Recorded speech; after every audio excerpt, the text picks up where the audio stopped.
Hello friends, welcome back our channel. आप सभी का आपके अपने चैनल पर स्वागत। और आज हम बात करने वाले हैं DSSB में जो टीजीटी पीजीटी कंप्यूटर साइंस की जो वैकेंसी आई है उसकी हमें तैयारी किस तरीके से करनी है ताकि हम अपने एग्जाम को क्लियर कर सकें। सेफ स्कोर मैं आपको ऑलरेडी बता चुकी हूँ कि आपको 135 से लेके 140 का टारगेट रखना है। 140 बिल्कुल आपका बिल्कुल सेफ हो जाएगा। तो कुल मिला के आपका जो टारगेट है पेपर 1 एंड पेपर 2 दोनों का 70-70 मार्क्स का होना चाहिए कि भाई 70 तो आपको हर हाल में पेपर 1 में लेने और 70 आपको हर हाल में पेपर 2 में लेने।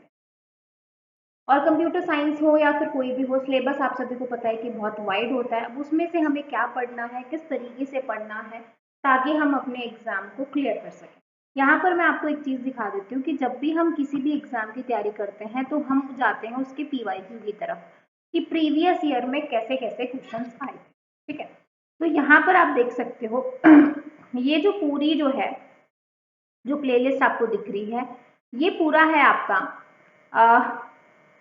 जो आपका DSSB के जो पेपर्स हुए हैं आज तक के सारे PYQ हैं। और आप यहाँ पर ध्यान से देख सकते हो कि ये 7 आफ्टरनून शिफ्ट है, इवनिंग शिफ्ट है, फिर ये आपका कंप्यूटर फंडामेंटल है, फिर उसमें से जैसे ये तो आपका एक पूरा पेपर हो गया, फिर उसमें से कंप्यूटर नेटवर्क के कैसे क्वेश्चंस आए हैं वो मैंने अलग किए हैं, डेटा स्ट्रक्चर के आपको कैसे क्वेश्चन आए हैं वो अलग किए हैं, फिर डेटा स्ट्रक्चर के दूसरी शिफ्ट में कैसे आए हैं वो अलग किए हैं, DBMS के कैसे हैं। ठीक है, ये 2017 का पेपर है, ये DSSB का दूसरा पेपर है, ये आपका PGT वाला पेपर है। ठीक है, फिर ये आपका मॉर्निंग शिफ्ट है, फिर ये आपका 1 अगस्त को जो हुआ था सॉफ्टवेयर इंजीनियरिंग के कैसे क्वेश्चन आए थे और टॉप क्वेश्चंस कौन कौन से हैं। तो कुल मिला के जितने भी आपके PYQ हैं मैंने अलग अलग तरीके से इन सभी को तैयार किया है। ठीक है, तो जैसे आप यहाँ पर देख सकते हो कि DSSB TGT 7 अगस्त को ये जो पूरा पेपर आया था विद सॉल्यूशन मैंने यहाँ पर डिस्कस किया है, जिसको हम डिटेल में भी डिस्कस करेंगे। अब जब आप PYQ देखते हो और इस तरीके से चीज़ों को करते हो, जैसे मैं यहाँ पे बात करूँ आपका कोई भी एक जैसे मैंने डेटा स्ट्रक्चर का खोल लिया कंप्यूटर नेटवर्क के क्वेश्चन है कि कंप्यूटर नेटवर्क के जब आप देखोगे ना कि भाई जैसे ये आपका है कि कौन सी प्रॉब्लम एनालाइज होगी, ER डायग्राम, ER मॉडल, यानी कि आपको पता चल गया कि ER मॉडल में से क्वेश्चन पूछा गया है। अब कौन कौन सी प्रॉब्लम्स होती हैं ये सारी यहाँ पे डिटेल में डिस्कस करवाई गई हैं ताकि अगर इन फ्यूचर सेम इसी टॉपिक से क्वेश्चन आए तो आप बता सको। DDLC की फुल फॉर्म पूछिए, ओल्डेस्ट डेटाबेस मॉडल कौन सा है आपका वो पूछा है, वो मैंने यहाँ पे बता रखा है।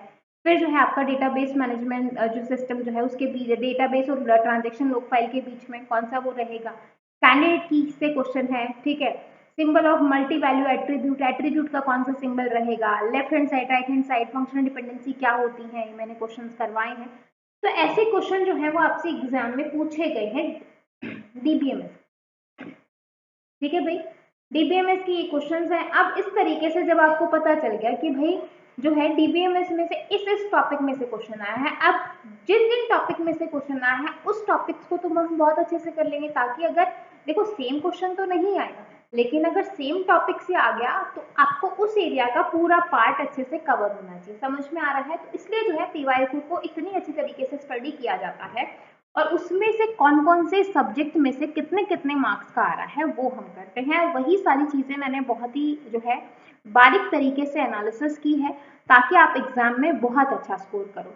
और उसी के लिए जो है 20 मार्च से आपका पेड कोर्स स्टार्ट हो रहा है।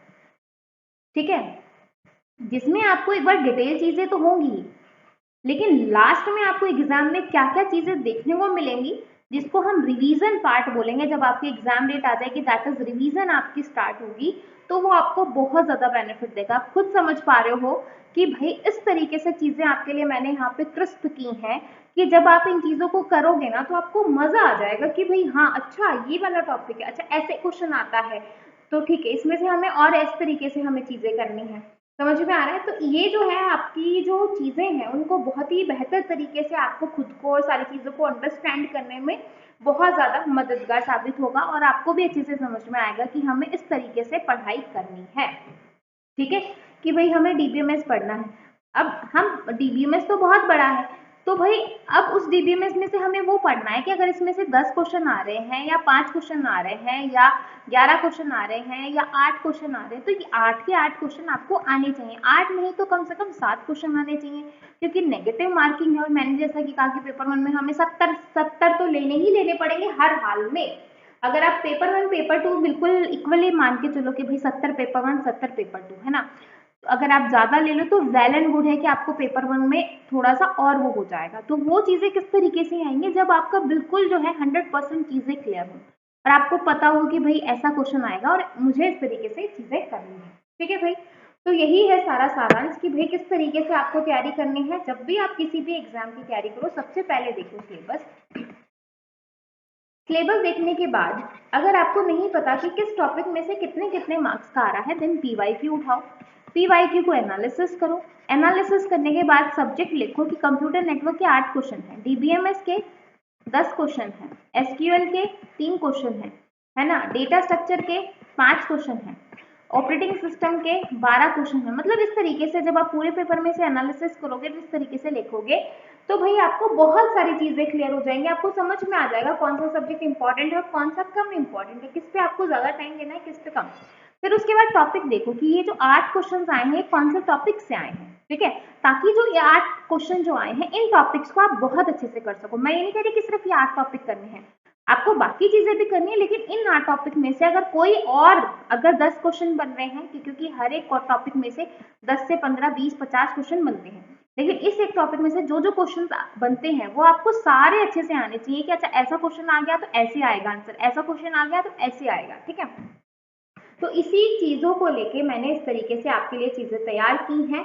तो जिस भी बच्चे को है कि भाई मुझे डे 1 से ही चीजें लेनी है या करनी है या सारी चीजें समझनी है विद जो है प्रॉपर, बाकी इन चीजों को मैं डिटेल में भी बहुत बेहतरीन तरीके से एक्सप्लेन करूंगी ताकि आपको किसी भी तरीके से कोई दिक्कत ना हो। ठीक है, तो जो भी बच्चा इंटरेस्टेड है वो कोर्स ले सकता है और कोर्स का लिंक आपको डिस्क्रिप्शन में मिल जाएगा। बाकी कोई डाउट हो तो भाई आप 6263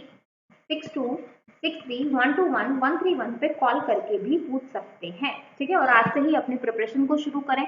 और जैसा कि मैं बता रही हूँ कि भाई वैकेंसीज आपको आए दिन परमानेंट वैकेंसी देखने को मिल रही है, कॉन्ट्रैक्चुअल बेस की वैकेंसी नहीं मिल रही, परमानेंट मिल रही है। और सब्जेक्ट आपका जो है जो सिलेबस है वो ऑलमोस्ट सिमिलर है, सिर्फ DSSB में काम नहीं आएंगी, बाकी अदर जगह जब आप पेपर दोगे तो वहां पे भी चीजें आपको बहुत ज्यादा बेनिफिट देगी। ठीक है भाई, तो यही आज की वीडियो में बताना था कि हम किस तरीके से पेड कोर्स में चीजें करने वाले हैं। तो फिर मिलेंगे नेक्स्ट वीडियो में, तब तक के लिए bye bye, take care, thank you.